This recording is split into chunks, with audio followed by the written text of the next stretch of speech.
നെടുങ്കണ്ടം ഇരട്ടക്കൊലയിൽ പ്രതിയെന്ന് സംശയിക്കുന്ന സജി പിടിയിൽ. മലമുകളിൽ നിന്ന് ഇറങ്ങുമ്പോഴാണ് പോലീസ് പിടികൂടിയത്. നാട്ടുകാരോട് പ്രതി കുറ്റം സമ്മതിച്ചിട്ടുണ്ട്. തെറ്റുപറ്റിപ്പോയെന്നും കീഴടങ്ങുന്നുവെന്നുമാണ് സജി നാട്ടുകാരോട് പറഞ്ഞത്. ശാസ്ത്രീയ തെളിവുകൾ ശേഖരിക്കുന്നതിനായി കൊല്ലപ്പെട്ട മേരിക്കുട്ടിയുടെയും റജിയുടെയും മൃതദേഹങ്ങൾ പോസ്റ്റ്മോർട്ടത്തിനും DNA പരിശോധനയ്ക്കും വിധേയമാക്കും. 8 വർഷം മുൻപ് സജിയുടെ പിതാവിനെ കാണാതായതിലും പോലീസ് ദുരൂഹത സംശയിക്കുന്നുണ്ട്. രാഹുൽ സുരേഷ് വിവരങ്ങളുമായി ചേരുകയാണ്.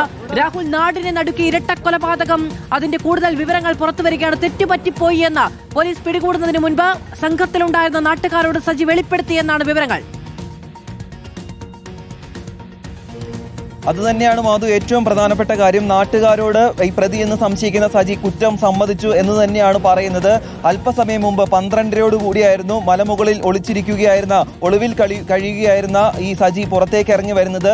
ഈ വനമേഖല കേന്ദ്രീകരിച്ച് പോലീസിന്റെ വ്യാപക തെരച്ചിൽ നടത്തി വരികയായിരുന്നു. അതിനിടയിലാണ് മലമുകളിൽ നിന്നും പ്രതി എന്ന് സംശയിക്കുന്ന സജി താഴത്തേക്ക് ഇറങ്ങി വരുന്നത്. റോഡിന് സമീപം, ഈ വീടിന് സമീപത്തായി ഒരു കടയുണ്ട്, അവിടേക്ക് ഇറങ്ങി വരികയായിരുന്നു. അവിടെ നാട്ടുകാരുടെയും പോലീസിന്റെ നേതൃത്വത്തിൽ പരിശോധന നടത്തിക്കൊണ്ടിരിക്കുകയായിരുന്നു. ആദ്യം നാട്ടുകാരാണ് ഈ സജിയെ കാണുന്നത്. തുടർന്ന് നാട്ടുകാർ തന്നെ സജിയെ കീഴ്പ്പെടുത്തുകയായിരുന്നു. പിന്നീട് കയ്യിലുണ്ടായിരുന്ന തോർത്ത് ഉപയോഗിച്ചുകൊണ്ട് സജിയുടെ കൈ വരിഞ്ഞു കെട്ടുന്നത് നമുക്ക് ദൃശ്യങ്ങളിൽ കാണുകയും ചെയ്യാം. തൊട്ടു പിന്നാലെ പോലീസ് അവിടേക്ക് എത്തുകയും സജിയെ കസ്റ്റഡിയിലെടുത്ത് പോലീസ് സ്റ്റേഷനിലേക്ക് കൊണ്ടുപോകുകയുമായിരുന്നു. പോലീസ് കസ്റ്റഡിയിലെടുക്കുന്നതിന് തൊട്ട് മുമ്പാണ് ഈ നാട്ടുകാരോട് പറഞ്ഞത് തനിക്ക് തെറ്റുപറ്റിപ്പോയി, തന്നെ എന്ത് വേണേലും ചെയ്തോളൂ എന്ന് സജി പറഞ്ഞിരിക്കുന്നത്.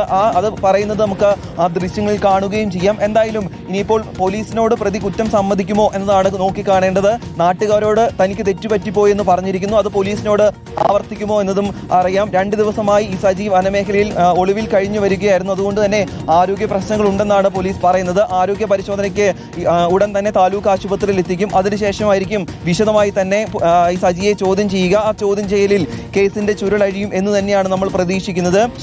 78 വയസ്സുള്ള മേരിക്കുട്ടിയും 48 വയസ്സുള്ള റജിയുമാണ് കാണാതായിരിക്കുന്നത്. അതിലാണ് രാഹുൽ സുരേഷാണ് വിവരങ്ങൾ നൽകിയത്. നെടുങ്കണ്ടം ഇരട്ടക്കൊലപാതകവുമായി ബന്ധപ്പെട്ട പ്രതിയെന്ന് സംശയിക്കുന്ന സജിയെ ഇപ്പോൾ പോലീസ് പിടിയിലാക്കിയിരിക്കുന്നു.